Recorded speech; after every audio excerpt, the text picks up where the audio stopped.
प्यारे विद्यार्थियों नमस्कार। आज हम बीए पार्ट थर्ड ईयर के इकोनॉमिक्स सेकंड पेपर का अध्ययन करेंगे। थर्ड ईयर के इकोनॉमिक्स सेकंड पेपर का नाम है राजस्थान की अर्थव्यवस्था। आज का हमारा टॉपिक है भारतीय अर्थव्यवस्था में राजस्थान की वर्तमान स्थिति। इस अध्याय में हम अध्ययन करेंगे कि भारतीय अर्थव्यवस्था में राजस्थान की क्या स्थिति है, अर्थात भारतीय अर्थव्यवस्था में राजस्थान की स्थिति का तुलनात्मक अध्ययन करेंगे। वर्तमान में भारत में कुल 28 राज्य तथा 9 केंद्र शासित प्रदेश हैं। इनमें से 18 राज्यों को गैर विशिष्ट श्रेणी में शामिल किया गया है और शेष 11 राज्यों को विशिष्ट श्रेणी में शामिल किया गया है। मानी जिन राज्यों को विशिष्ट श्रेणी में शामिल किया गया है उन राज्यों को केंद्र सरकार से 90% अंश मिलता है। यानी केंद्रीय जो योजनाएं जो चलाई जाती है उसमें विशिष्ट श्रेणी को राज्य को केंद्र सरकार से 90% सहायता मिलती है। दूसरी तरफ गैर विशिष्ट श्रेणी के राज्यों में को 30% केंद्रीय योजनाओं में सहायता मिलती है। राजस्थान गैर विशिष्ट श्रेणी के राज्यों में शामिल है। हालांकि विशिष्ट श्रेणी में शामिल किए जाने की निरंतर मांग करता रहा है, लेकिन अभी तक मांग स्वीकृत नहीं। मानी हमारा जो राजस्थान राज्य है वो गैर विशिष्ट श्रेणियों में शामिल होता है। वर्तमान में राजस्थान एक विकासशील भारतीय अर्थव्यवस्था में एक विकासशील प्रदेश माना जाता है। एक प्रसिद्ध जनांकीय अर्थशास्त्री थे स्वर्गीय डॉक्टर आशीष बोस। उन्होंने राजस्थान को बीमारू श्रेणियों में शामिल किया। मानी बीमारू श्रेणियों में थे यूपी, बिहार, मध्य प्रदेश आदि। बाद में इसमें कुछ राज्यों को और जोड़ा गया जिसमें झारखंड, उड़ीसा, छत्तीसगढ़। अर्थात वर्तमान में बीमारू राज्यों में यूपी, बिहार, मध्य प्रदेश, राजस्थान, झारखंड, उड़ीसा, छत्तीसगढ़ को शामिल किया गया है। अब इन राज्यों को बीमारू राज्य क्यों कहा गया? बीमारू राज्यों का जो आधार था उसमें माना गया कि इन राज्यों में वार्षिक जन्म दर ऊंची होती है, जनसंख्या की वार्षिक दर अधिक होती है, अशिक्षा का स्तर ऊंचा है, शादी की आयु कम है, मानी कम उम्र में शादी कर ली जाती है आदि कुछ प्रमुख कारण थे जिसकी वजह से इन राज्यों को बीमारू राज्यों की श्रेणी में शामिल किया गया। राजस्थान का क्षेत्रफल लगभग 3.42 लाख वर्ग किलोमीटर है। मानी मध्य प्रदेश से छत्तीसगढ़ राज्य अलग होने के बाद में क्षेत्रफल की दृष्टि से राजस्थान का भारत में प्रथम स्थान है। एक और राजस्थान की जो पश्चिमी सीमा है वो पाकिस्तान देश से लगती है जिसकी अंतर्राष्ट्रीय सीमा 1070 किलोमीटर है। उत्तर पूर्व में पंजाब, हरियाणा व उत्तर प्रदेश से और दक्षिण पूर्व में मध्य प्रदेश तथा दक्षिण पश्चिम में गुजरात राज्य से लगा हुआ है। अरावली पहाड़ी श्रृंखला राज्यों के बीच में से दक्षिण पश्चिम से उत्तर पूर्व की ओर जाती है। मानी जो अरावली पहाड़ी श्रृंखला है वो लगभग राजस्थान के बीचों बीच में से दक्षिण में पश्चिम से उत्तर पूर्व की ओर जाती है। इन पहाड़ियों के पश्चिम और उत्तर पश्चिम में थार का रेगिस्तान पड़ता है जिसके 11 जिलों में राज्य का क्षेत्रफल लगभग 61% है।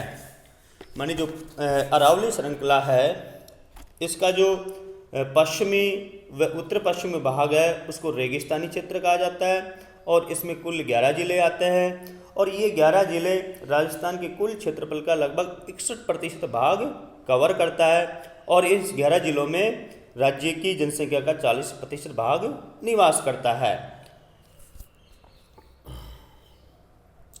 अब हम एक तालिका दे रखी है, आपको दिखाई दे रही होगी। इस तालिका के माध्यम से राजस्थान की अर्थव्यवस्था का भारतीय अर्थव्यवस्था के साथ तुलनात्मक अध्ययन करेंगे। जिसमें पहला पॉइंट है आपके जनसंख्या। देखिए तालिका दे रखी है, तालिका में पहले कॉलम में दे रखा है क्रम संख्या, दूसरे कॉलम में दे रखा है मध्य, तीसरे में दे रखा वर्ष, चौथे में दे रखा राजस्थान, पांचवें में भारत और छठे में राजस्थान का समस्त भारत में अंश या अन्य टिप्पणी। तो इस तालिका को हम यदि बारीकी से अध्ययन करते हैं, पहला हम टॉपिक लेते हैं जनसंख्या। जनसंख्या वर्ष 2011 में राजस्थान की जनसंख्या थी 6.85 करोड़ और उस समय भारत की कुल जनसंख्या थी 121.09 करोड़। अर्थात राजस्थान का भारत में जनसंख्या की दृष्टि से रेशियो था 5.67% है। इसके बाद में क्षेत्रफल की दृष्टि से, जैसे हमने पूर्व भी पढ़ लिया कि क्षेत्रफल की दृष्टि से राजस्थान का भारत में प्रथम स्थान है और ये भारत के कुल क्षेत्रफल का लगभग 10.4% हिस्सा कवर करता है। राजस्थान की जो कुल क्षेत्रफल है वो है 3,42,239 वर्ग किलोमीटर और भारत का जो कुल क्षेत्रफल है 32,87,263 किलोमीटर है। प्यारे विद्यार्थियों, ये जो राजस्थान की अर्थव्यवस्था जो आपके विषय है, ये न केवल आपके लिए विश्वविद्यालय परीक्षाओं के लिए उपयोगी है बल्कि ये प्रतियोगी परीक्षाओं के लिए भी उपयोगी है। इसमें से प्रतियोगी परीक्षाओं में अक्सर क्वेश्चन पूछे जाते हैं। जैसे हम बात कर रहे हैं क्षेत्रफल की, जैसे प्रश्न आ गया कि राजस्थान का क्षेत्रफल की दृष्टि से कौन सा स्थान है, या राजस्थान भारत के कुल क्षेत्रफल का कितना प्रतिशत भूभाग इसमें आता है, तो ऐसे कई प्रकार के प्रश्न पूछ लिए जाते हैं। नेक्स्ट टॉपिक है आपके जनसंख्या की दशकीय वृद्धि दर, यानी 2001 से 2011 के बीच में जनसंख्या में कितनी वृद्धि हुई। राजस्थान में कुल वृद्धि हुई 21.3% है और इसी समय अवधि में भारत में हुई 17.7% है। यानी भारत की जो जनसंख्या वृद्धि दर है उसकी तुलना में राजस्थान की जनसंख्या वृद्धि दर लगभग 3.6% अधिक थी। कुल साक्षरता दर में हम शामिल करते हैं 7 वर्ष व उससे अधिक आयु वर्ग के बालकों को। ये भी 2011 के आंकड़े हैं। इसमें साक्षरता दर राजस्थान में थी 66.1% है और भारत का औसत था 73% है। यानी भारत के औसत साक्षरता दर की तुलना में राजस्थान में लगभग 7% नीची थी। नेक्स्ट है आपके जनसंख्या घनत्व। जनसंख्या घनत्व किसे कहते हैं? कई बार प्रश्न आ जाता है 2 नंबर का कि जनसंख्या घनत्व से क्या तात्पर्य है। तो प्रति 1 वर्ग किलोमीटर में निवास करने वाले लोगों की संख्या को जनसंख्या घनत्व कहते हैं, या प्रति वर्ग किलोमीटर में निवास करने वाली जनसंख्या को जनसंख्या घनत्व कहते हैं। 2011 में राजस्थान का जनसंख्या घनत्व 200 व्यक्ति था और उसी समय भारत का 382 व्यक्ति था। तो भारतीय औसत की तुलना में राजस्थान का जनसंख्या घनत्व 182 व्यक्ति कम है। नेक्स्ट है आपके अनुसूचित जाति की जनसंख्या में अनुपात। 2011 में राजस्थान में अनुसूचित जाति यानी एससी की जनसंख्या का अनुपात था 17.8% और भारत का औसत था 16.6%। यानी भारतीय औसत से थोड़ा अधिक एससी की जनसंख्या का अनुपात था। दूसरी तरफ अनुसूचित जनजाति का जनसंख्या अनुपात 2011 में राजस्थान में एसटी की जनसंख्या का अनुपात था राजस्थान में 13.5% है और भारत में औसत था 8.6% है। यानी भारतीय जो एसटी जनसंख्या की औसत अनुपात की तुलना में राजस्थान में एसटी की जनसंख्या अनुपात काफ़ी अधिक है। नेक्स्ट बिंदु है कुल जनसंख्या में शहरी जनसंख्या का अनुपात। 2011 में राजस्थान में जो कुल जनसंख्या राजस्थान की उसमें शहरी जनसंख्या लगभग 25% थी और उसी समय भारत का औसत था 31.1% है। यानी भारत के जो शहरी जनसंख्या के अनुपात की तुलना में राजस्थान में शहरी क्षेत्र में लोग कम रहते हैं। जन्म दर प्रति हजार।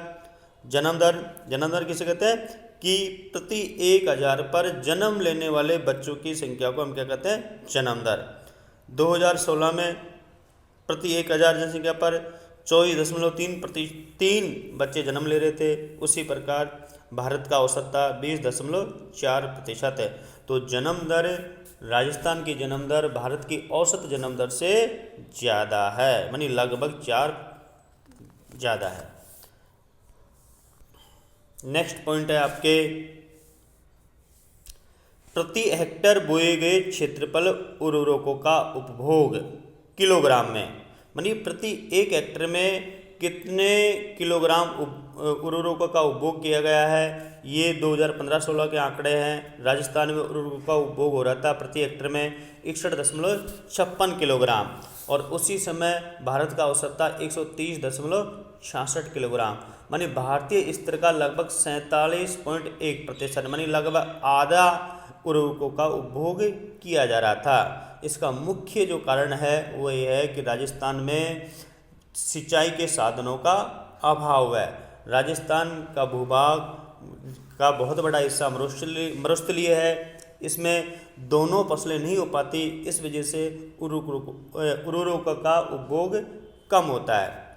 नेक्स्ट है आपके जोतों का औसत आकार। 2010-11 में जोतों का औसत आकार राजस्थान में था 3.07 हेक्टेयर और भारत में 1.15 हेक्टेयर था। मानी भारत के औसत जोतों के आकार की तुलना में राजस्थान में लगभग 2.67 गुना था। इसी प्रकार आपके निर्धनता की रेखा से नीचे जनसंख्या का अनुपात 2011-12 में राजस्थान की 14.7% जनसंख्या गरीबी रेखा से नीचे जी रही थी। उसी समय भारत का औसत था 11.9% है, यानी राजस्थान में राष्ट्रीय स्तर से नीचा था। ये तेंदुलकर विधि के अनुसार गरीबी का आकलन किया गया था इसमें।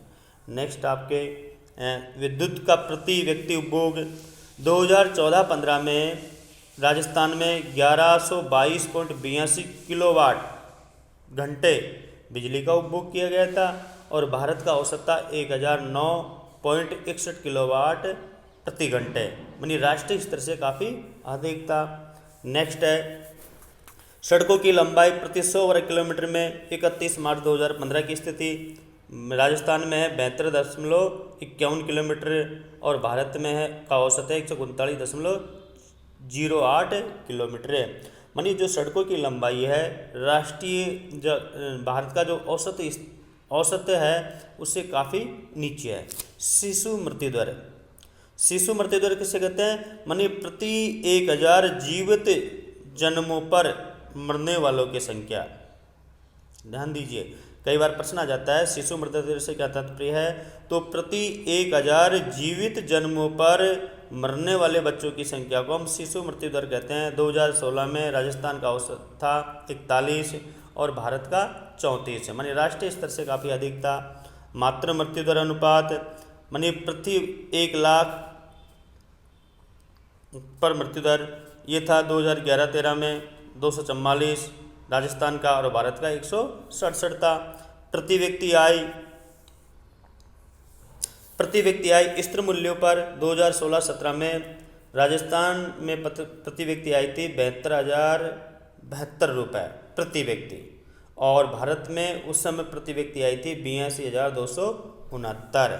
तो ये तो हमने कुछ बिंदुओं को लेकर राजस्थान का भारतीय अर्थव्यवस्था के साथ हमने तुलनात्मक अध्ययन किया। हमने देखा कि कुछ बिंदुओं में राजस्थान की स्थिति बेहतर है और कुछ में भारत के औसत से राजस्थान की स्थिति काफ़ी नीची है। तो मानी हमें निष्कर्ष रूप से ये कह सकते हैं कि अभी भी राजस्थान एक विकासशील प्रदेश है, अभी भी इसको विकास की महती आवश्यकता है। आगे हम नेक्स्ट वीडियो में इसका विस्तार से अध्ययन करेंगे।